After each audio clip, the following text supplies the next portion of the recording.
Okay, this is big news on the show. Lately, I've made friends with a young entrepreneur named Tanner Haas, who's got a product called Freedom Chat, which is an alternative to WhatsApp and Signal and these big tech messaging apps that are scouring our data. Where I'm funding left wing people I don't like. And he's someone who pays really close attention to this space, the conservative media space. And he's got an alternative, but he's also someone who's keeping an eye on some industries that are dominated by the left and does not have a big conservative presence there. And so he's got an app called Freedom Chat. We're going to talk about that, but I think I want to talk to him also about just the state of this industry and the fact that a lot of our messaging, a lot of our speech is being either monitored or controlled by the bad guys. And this is a big thing for me. And that's why I've moved a lot of my chats onto Freedom Chat in recent weeks. When my little team for the show, when we coordinate on Freedom Chat now.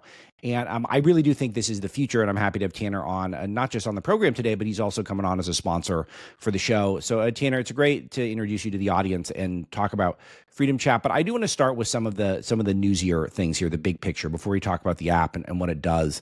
You heard me set it up.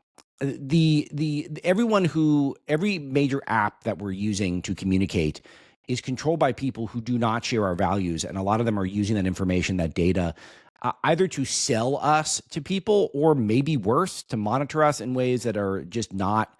I'm not comfortable with it on a personal level. But speak 30,000 foot on this. I mean, you hit it right on the head. So there is a significant issue with privacy, free speech, data security. And if you look at the companies that claim to protect our privacy, they're all owned, operated by the same people that do not like us, do not share our values, whether that's Discord, WhatsApp, Signal, Telegram. None of them truly align with our perspectives. And if you look at like Signal and WhatsApp, co-founded by the same individual, the CEO of Signal or the chairwoman of Signal is the CEO of NPR. NPR, the same NPR that Trump's been taking funds away from. So it's kind of like they're all one of the same. There's not a whole lot of insight into this space. Like, people aren't aware of all the hidden things behind the scenes. So just here to shed some light on that, talk about Freedom Chat, but you hit it right on the head. Yeah, so I want to talk about, let's take on WhatsApp and Signal specifically. I'm guessing that you consider those your main competition, but there's a lot of other things. I want to touch on Discord and Reddit because they've been in the news. I want to talk about TikTok because that's in the news also, just in terms of where Freedom Chat could go. But you're starting out initially. What would you consider yourself in? I don't want to say it's not beta phase, alpha phase. What are we calling it? Where are we at now? Alpha phase, as cheesy as that sounds. Yeah, no, it's cool. It's uncheesy. It sounds cool. So you're in the alpha phase of the app, and so I think right now you're taking on WhatsApp and Signal. So let's take those one at a time. So WhatsApp messaging app, I'm on it, but this is Meta, right? Like, it's owned by Mark Zuckerberg, like the guy who tried to buy the 2020 election for Joe Biden. Like, he's making money off of my chats there. Yes, WhatsApp is owned and operated by Meta, which is Facebook and Instagram. And WhatsApp, I mean, if you've looked at their website throughout the years, they have updated the website to coincide with what consumers care about. They've done an excellent job with that. So if you see them, they keep progressing on the message privately. Oh, speak freely, message privately. And if you go on their website, it is everywhere. And I don't know if there's any company other than Facebook itself, even though they're owned by the same parent company, but WhatsApp has paid so much in fines for hacks, data breaches. It's absolutely incredible. And you look at WhatsApp, they say they have end-to-end encryption. No one can see what you say. Well, that's been debunked time and time again. And for example, there's a feature in WhatsApp where you can report a user, and then Meta can see the 5 latest messages in that chat. And if you really think they can only see the 5 latest messages, come on. So I don't think WhatsApp's worth anything. It's super user-friendly. They've made it super clean. Right. Yeah, of course they have. But doesn't mean it's private. You should not have any private conversations on that unless you want them to be made public. So there's really three pillars of privacy. And the first one is end-to-end encryption. Let's say WhatsApp lacks that just completely transparently. Yeah. Then they store every single message that you have on a server. The server is everything is shared with the parent company. So every image, video, message you've ever sent on WhatsApp is stored on a server. And then, do they have commercial use of user data? I don't think there's any company on the planet that does a better job of commercializing user data than Right. Meta. So every No, piece that of is the metadata, business. I mean, that's what Zuckerberg that's the testified to. business. That alarmed all of us. I don't know, it was 6 or 8 years ago, whatever it was, when he was saying that's exactly what they do is they get the data and they sell ads based on the data. Like that's the business. But it's more invasive. I think people like it, data has become this ambiguous term, but if you break it down on a personal level, what is your data? Well, it means who you're talking to, when you're talking to them, your financial state, your political affiliation, your interest, dislikes, like all of that. They can get that from who you're messaging. So if I'm messaging you on WhatsApp, Alex, they're going to say, okay, where's Tanner? Yeah. Where's Alex? Where were they located? What have they been doing? Like it is so much more to that. And it's like, okay, that's deeply, deeply concerning. So for WhatsApp to portray themselves as a private messenger is just utterly ridiculous, to put it quite frankly. Yeah. All right. So let's talk about Signal, and then we're going to go big picture again. But let's talk about Signal, because I've found myself using Signal more because I just find Zuckerberg to be repulsive. Even though Zuckerberg 2.0 is certainly better than the old Zuckerberg, but still, I just he just bothers me. And I don't know. Maybe we'll be best friends one day. But as of now, he just I seems don't know about that. Yeah. It seems unlikely. So I find myself on Signal more, but then the more you dig into Signal, the more you realize you're just funding the same left-wing superstructure that I complain about on the show every day. Mm-hmm. So break down Signal for me. So Signal's a little more difficult to attack because they've done a fantastic job in that sense. They've portrayed themselves as, hey, we're nonprofit, which I will touch on why I abhor that in every sense of the word. So the first thing is Signal is co-founded by the same individual, Brian Acton, that co-founded Signal, or WhatsApp rather. Yeah. So WhatsApp, Signal share the same co-founder. The other thing with Signal that I utterly despise is that they claim they're a nonprofit. And I have no problem with nonprofits. If you're a church, if you are actually benefiting people, you're taking below market salaries.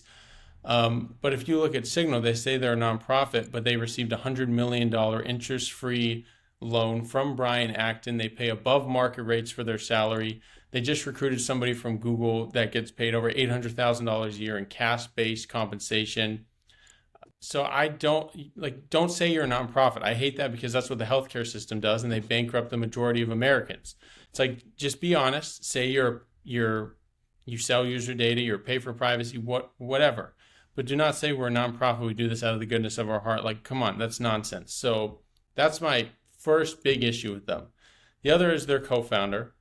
The third is I have an inherent lack of distrust of them. You know, the chairwoman of Signal. So chairman of the board, is the CEO of NPR.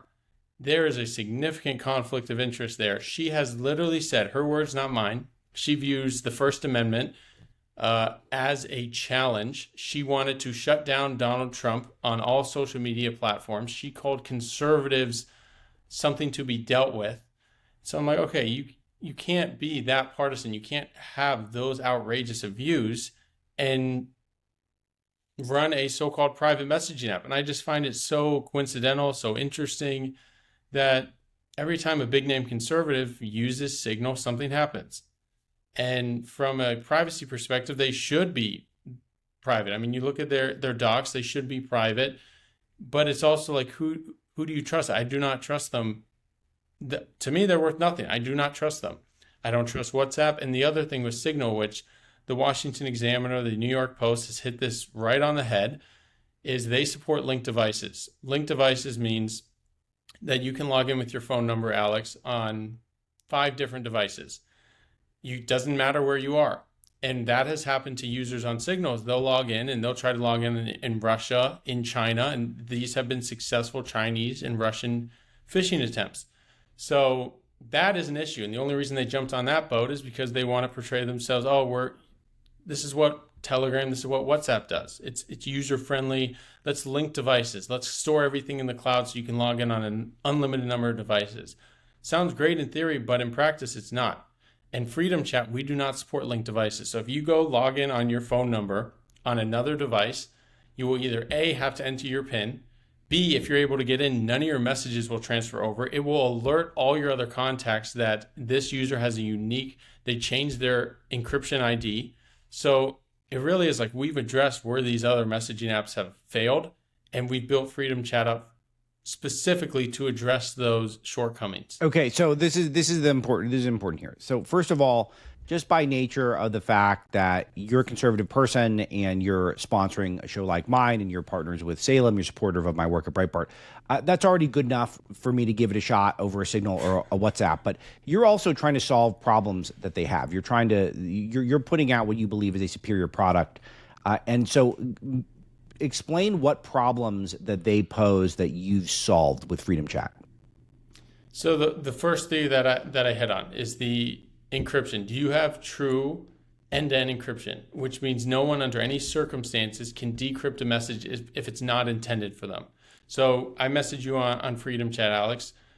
No one in any circumstance can see that message except you. I mean, you saw when you created your Freedom Chat account, your encryption keys were generated right then and there. My phone knows your public encryption key, meaning like how does it verify that this is Alex? And then the private encryption key is open for each individual chat, so it decrypts and no one else has that unique private encryption key. So that's the first thing, just real end-to-end encryption. Telegram does not have end-to-end encryption by default. Discord does not, which means they themselves as the service operator can see every single message. WhatsApp, well, no matter what they claim, I mean, it's WhatsApp. Just hold your breath. Signal, it's the same thing. I just do not trust them. And then the other question, do you store your messages on a server? Which for us, we do not. As soon as the message is successfully delivered, it's removed from our servers, which is great from a security perspective, but also from a cost perspective. We're able to lower our costs. Do you have commercial use of user data is the last one, and that's probably the biggest one. You want a company that's designed to protect your privacy, and that's what Freedom Chat is. But we've also taken it a step farther. We prevent screenshots, screen recordings. You can edit, unsend, self-destruct any message, image, or video.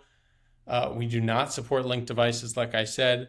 So really, Freedom Chat is built from the ground up to minimize the data that we collect. We have no commercial user data, and we guarantee that no one other than the intended recipient can see any of your messages, images, or videos. And I think that's how it's supposed to be. Everyone has got to take out their phone right now. You got to download Freedom Chat right now. And then I want everyone to try to take a screenshot of something. Get a friend to do it. You could join the Alex Marlow channel, the Alex Marlow Show channel. I got my own channel. It's right there on the front page. You could do it. It is really awesome technology because you try to screen cap. Why? I don't even know how you built it. You don't have to give away trade secrets, but that's very cool. You get a blank white screen. If someone tries, so go subscribe to Alex Marlow's channel. He posts content on there. Try to screenshot his channel, and you'll get a blank white screen. Now it's in the hands of Alex. If he wants to edit, unsend a post, he can. If he doesn't want you to screenshot, you can't. So try to take a screenshot, message somebody on there, and it feels good to have your privacy back. I mean, it's nice to know that what you send your wife, your business associate, your son, daughter, nobody else can see it, and that's how it's supposed to be. Yeah, and it's just great because I'm a private person, but I'm a public person. And this is something that I think just philosophically, one thing that's really bothering me about the way we've moved the country over this century is that we're trying to discourage people who are personally private from having public jobs because it's so invasive. You have to do this public colonoscopy every time that you get a promotion and get in the news for 5 minutes. And I do think that is going to discourage people who don't want all their tax returns and medical histories to be released to the public every time that they have a news article written about them. And so I do think that you're thinking of those types of people. So I don't know, it just fits me personally with just the way I like to message because I'm slightly to highly paranoid of leaving paper trails places. And not because I have anything bad to say. It's only because it's a headache. It's a headache when people are like, well, I got the screenshot of you saying something stupid in a private chat. Like you're looking out for those people. And I think that's really important. But I have to ask though about the business model because all this data that's harvested in these other apps, they sell it to make billions. What's the business model for you? So we have a few different business models. The first one is a pay for privacy, where users, after you've sent a specific number of messages, a pop-up will appear and tell you it's time to upgrade your account to Freedom Chat Premium. It's $5.99 a month or $52.99 a year. And we're able to offer that low of a cost because we don't store messages on our server. So we're able to keep our costs extremely low. And if you become a Freedom Chat Premium member, you can still screenshot, unsend messages, send 4K images and videos. And if you don't become a Freedom Chat Premium user, everything is always end-to-end encrypted. We will never have commercial use of your data, but you will lose access to some exclusive features. I mean, this is not a charity. Like, we have to make money, but we will never, ever have commercial use of user data. And you will always have end-to-end encryption and never store your messages on a server. But we also, what we're building, I see, is not just private messaging, but like a cybersecurity type play. Is we launched Freedom Chat for Business, which allows dating apps, healthcare companies, insurance companies to create their own private chat using our unique technology, our unique features, but tailored to their branding, image, and likeness. So I see that as a huge play. Nice. And we've already signed a few big deals there. And that, I mean, it's not just now, it's only going to continue to get worse. People's privacy should be treated as a significant issue. I mean, think of every health record, every conversation, the increase in spam. I mean, it is a big issue, and we're at the forefront. We're addressing that, not just for individuals, but for businesses as well. So I mentioned something, I alluded to something, and I'll talk about this later on also with the audience, but I'm posting original content on Freedom Chat. There's an Alex Marlow Show channel. So you can use it for private messaging, but there's also these channels that are these sort of elevated group chat type situations. And that's pretty cool. So if you want more from me, I'll be over there posting stuff for this audience. So everyone should check that out. And I'll talk more about what I'm posting over there down the road. But Tanner, let's talk a little bit about where we think communications is going in this country, because in the news, we've seen all of these messages on Discord being discussed and Discord being dishonest about the nature of some of these messages. And I think the expectation is that the federal government's going to be policing a lot of these chats, which maybe they should, maybe they shouldn't at this point, because there's a lot of radicalization going online. The online communication space is always a moving target. Talk to us about where you see it now and where do you think it's going to go from here? So I think Discord is disgusting. So my first thing is I don't think we should be able to police hate speech. I don't think that's a term. I think if you're getting offended, that's your problem, not theirs. I don't think you should be able to make threats, which Discord, and this is why I have such a big problem with Discord. Discord claims in their privacy policy. So anybody who does not believe me, go look at Discord, read their privacy policy. They have no end-to-end encryption. So what that means is they themselves, the service operator, can see every single message on the platform, every single message, every image, video, everything. So Discord, not only was this assassin on Discord, but the Butler would-be assassin was also using Discord. There have been dozens of child pornography cases on Discord. And I'm thinking, it's utterly disgusting. How are you missing this? Or do you see it and not care? And then I take it back to, well, who is this company? If you go look at Discord's careers page, you know that they reimburse their employees for gender reassignment surgery and $20,000. I'm like, okay, so those are your values. How come you guys let this stuff slide on your platform? That's utterly disgusting. So Discord is, and you want to talk about radical? They are, the people that use radical, is for younger individuals, gaming. The people that run it are, for lack of a better word, they're weird. They're sick because they allow this stuff to proliferate on their platform. So I think, you know what, if they can't get a hold of it, if they're showing an unwillingness to cooperate with something that endangers the life of somebody else, it needs to be addressed. So there's hate speech, which to me isn't a thing. If you're saying, hey, you're fat, you're ugly, that's not a thing. You can say what's on your mind.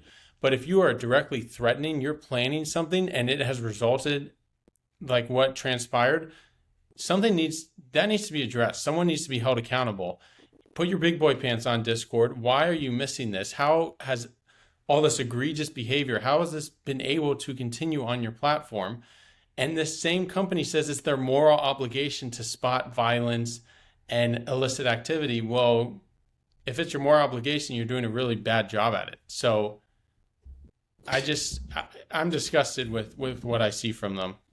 So what's interesting to me is that we want people to be able to privacy online and be able to communicate freely online, and I think that you understand that to your core. But I'm also simultaneously unnerved that this radicalization is taking place, and our federal government, which surveils us in so many ways, seem to be completely unaware of what's taking place on these platforms. And it's a tough circle to square for just on a personal level for someone who loves freedom of speech. I want people to be free to express themselves, but if people are just going online and planning terrorist attacks, and our government is just, hey, how was I supposed to know that was going on? It seems sort of unsatisfying. I'm trying to put this puzzle together, and it's challenging. I have to admit it. It is challenging, and I mean, you think of them as little terrorists. Like, you're planning to endanger somebody else just because they differ from your opinion. Like, you're insane. And I think part of it is, as a society, like, we need to, like Discord, you're reimbursing employees for gender reassignment. Like, let's say they're mentally ill, and that's the culture that you've built at Discord. Mm-hmm. The people that are in these chats, they're mentally ill. Like, we used to make fun of people that were transgenders, and we called them transvestites, cross dressers, and now it's been normalized. But look at the discussions they're having. Like, they actually need help. They're mentally ill. And so if this proliferates on Discord, Reddit, and you go down to these dark corners of the internet where it's like, it's insane. But Blue Sky, the other social media company that was co-founded by Jack Dorsey, Yeah. the same guy that suppressed the Hunter Biden laptop story. Mm-hmm. I mean, there needs to be some accountability, because there's free speech, and then there's endangering the lives of people. And you're making direct threats. You're using the name of somebody, saying, get him next. Yeah. Somebody needs to be held accountable. It's utterly disgusting. And if you can't be held accountable, then there needs to be some ramifications, some quick and decisive action. Okay, so I just want your take on TikTok, because we're on the verge of a TikTok deal. It does seem like Chinese company, the ByteDance, is going to retain some element of TikTok. So I'm guessing the algorithm is going to stay the same, which means it's going to be manipulating our young people to be hooked on the platform so they can't put it down. So it's hyper addictive and designed to trap young people into this online world. So I am I'm not thrilled about it, and I don't know where our movement should stand on it, because for me, I think I would like to see a TikTok ban. But if we're not going to ban it, does that mean we need to be on there creating alternative content, in your opinion? I mean, it's kind of tough, because you're like, well, if I'm not creating content on TikTok, then somebody else is. That's And right. who's the somebody else? It's not conservative, it's radicals. I mean, it's a tough situation, because I want to ban TikTok. I mean, you talk about an invasion of privacy. Yeah. TikTok tracks users' keystrokes. So every message that you type, I mean, they are Instagram and Facebook in terms of invasiveness on steroids.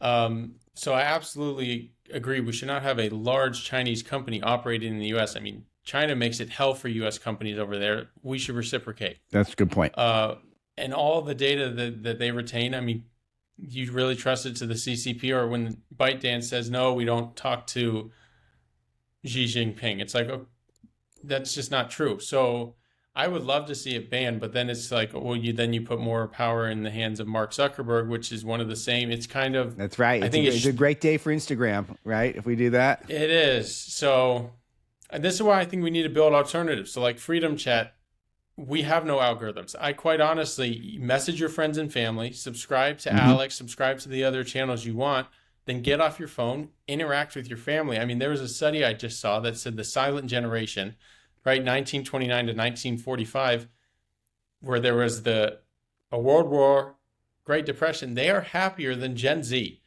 And Gen Z just uses social media all the time. Yep, so it's kind of right. like, in a perfect world, people need to get off of these platforms and get outside and enjoy life a little bit, communicate with one another, find God. But should they be banned? There should be a sale. They never should have been able to get this large in the US, knowing their association with China. So it's kind of, how do we thread the needle here? And I mean, I think forcing a sale is the least objectionable, meaning it's Yeah. the best, worst decision that could have been made. Right. Okay. So I just want to be specific here for the audience about what Freedom Chat is, what it's about. This is where you should go for your messaging. And not to mention that there's an added bonus that I'm going to be posting content there. So if you're watching the show, obviously you'd be interested in my content. So that's there. But overall, it's just a great way to communicate in a secure way and not feeding the big tech leftist globalist beast. But you share in your words, Tanner.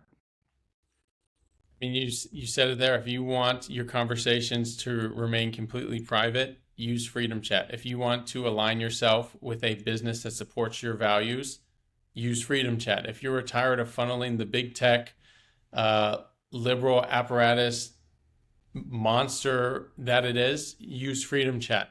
I think the best way to fight back and win this war is through, it's a spiritual war, it's a financial war. Use companies that align with you, but first and foremost, your privacy matters. What you say matters. You don't want something to leak out in 5 years. It was completely taken out of context. Whether it's your credit card, whether that's your health information, social security number. I mean, all of these data breaches are increasing, and people just think it's like, well, how's that happening? Well, when you send something over iMessage, when you send it over WhatsApp, when you send it over Gmail, like, it gets out there. So take care of your privacy. Use a company that aligns with your values. Subscribe to Alex. And I think it's time for us to fight back, not physically, but financially, spiritually, intellectually, emotionally. Like, it's time. It's time. It's time to put your money where your mouth is and your time, and it's to be more active and less passive about some of the bad guys who are harvesting your information and using it for purposes that we don't really know all the time, and that's not good enough these days. So I don't trust them, and you shouldn't either. I do trust Tanner, though, and Freedom Chat. So freedomchat.com, is that the best place, or just the App Store and download it? What do you recommend people do? Yeah, go to freedomchat.com if you want to learn more a little bit about Freedom Chat. But if you have your phone right now, get out the App Store. Yeah. Search Freedom Chat, download on the Google Play Store, download it. I mean, it takes, 1 minute? You enter your phone number, encryption keys are generated, you can select a PIN, and then you're in. It's super simple, super seamless. And then head over to Alex's channel, subscribe, and you will see what it's like to communicate privately. And one more final touch is when somebody subscribes to your channel, Alex, it's their own private, perfectly curated newsfeed. Yeah. We can't see the channels they're subscribed to or the posts that they react to. It's exactly what they want to see. None of the extracurricular, none of the data mining, anything like that. So freedomchat.com or download it on the App Store or Google Play Store. Yeah, very good. And Tanner, I'll call on you from time to time to come in and talk about the news, but pull out your phone, download Freedom Chat now, and just start getting your friends on board, family members, and start having secure chats instead of big tech controlled chats where they can spy on you whenever they want. So that's a big deal. All right, Tanner, good stuff. And thank you for the insight into this world that is a huge part of our lives, whether we like it or not. All right, that's today's show. Thanks to Misty. Thanks to all of you in the audience. And we'll talk to you tomorrow.